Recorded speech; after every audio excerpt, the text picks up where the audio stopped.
Broadcasting live from the Business RadioX studios in Atlanta, Georgia, it's time for Atlanta Business Radio, spotlighting the city's best businesses and the people who lead them.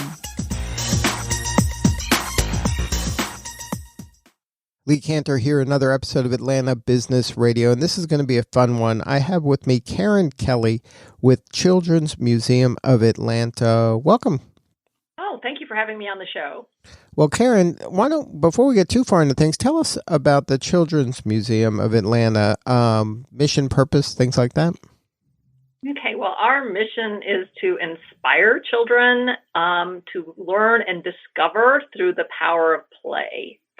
And to do that, we have this wonderful museum, which is currently closed because of the coronavirus, with hands-on, minds-on learning. So kids can explore, create their own experiences. They can climb into our giant globe or play at our sand table or do one of our arts classes in our art studio and see a performance. So we're all about hands-on, minds-on learning. We get around 200,000 plus visitors a year inside the museum. But on top of that, we have extensive outreach programming. We have Museum on the Go, which goes out to schools and does programs and performances. But we also have our connected learning, connected communities, and mobile learning outreach into 23 sites around Atlanta, where we see around 1,200 children a month.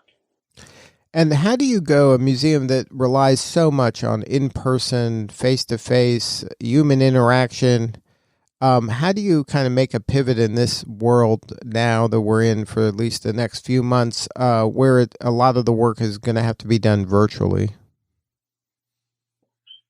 Well, I have to give my team amazing credit for that. We did an insanely quick pivot from in 2 days being out in the community to being in 2 days online.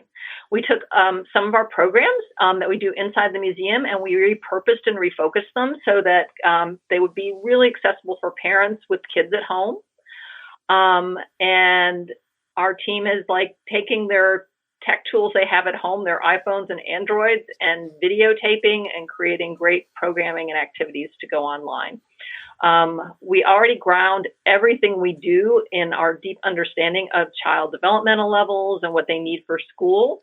So all the programming we're producing is based on that, but it's also got to be fun. So we've really kind of amped up the fun, and we've also tried to make it as easy as possible. Like if we're sending out an activity for parents to do at home, we're trying to keep it to 3 or 4 steps and to only things they might already have in the house. And this kind of a pivot, while it was done based on necessity, this might, I would imagine, in the future become part of the offerings you have of the museum, don't you think?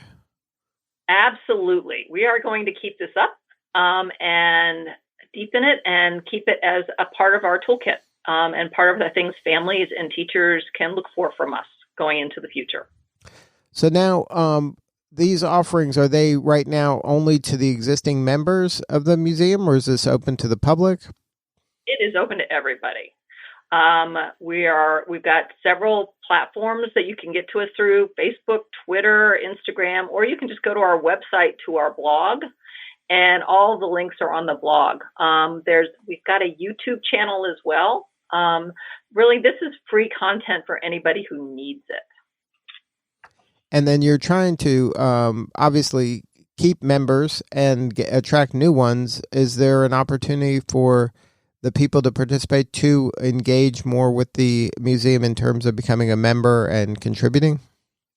Yes, they can absolutely still can engage as a member and contribute or donate. Just go to our Children's Museum Atlanta. Sorry, I have to look this up at home. Donate, or just look on our website to find the button. For people who are members now, we've extended their memberships past the time when we're closed so that they don't feel like they've lost anything. We're very careful about that. Now, what about corporate sponsors? Is there a way for corporations that want to support your mission to get involved?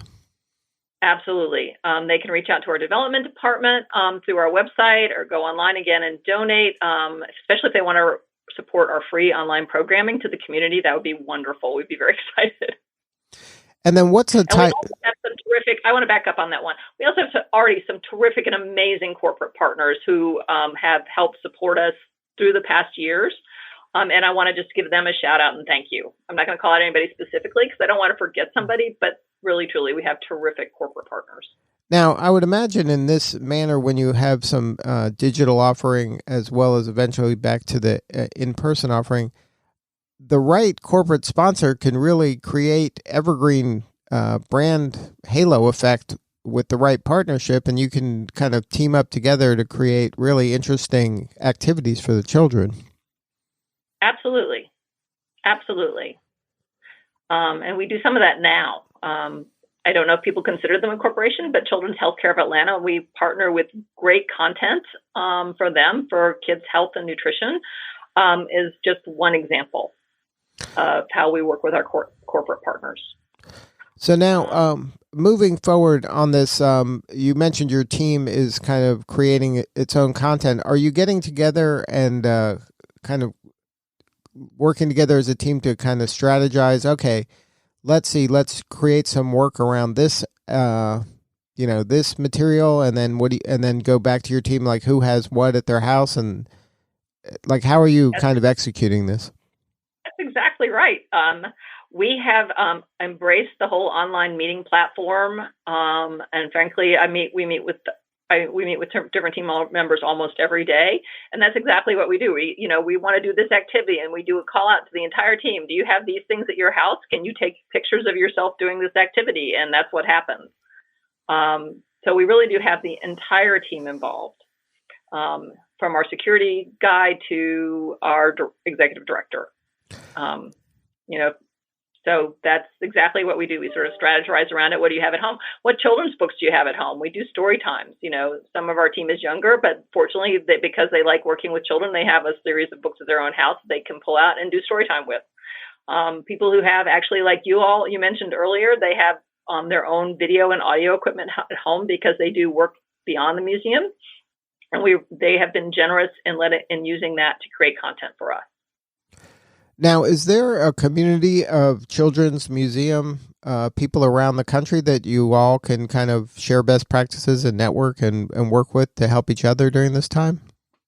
Absolutely. So there's the Association of Children's Museums, which has been very much on top of this coronavirus initiative and the outreach initiatives. They have great online tools that we use to connect across the country to see what everybody's doing. Everybody's communities and abilities are different. As you know, we've just gone on lockdown in Georgia. Stay at home in Georgia.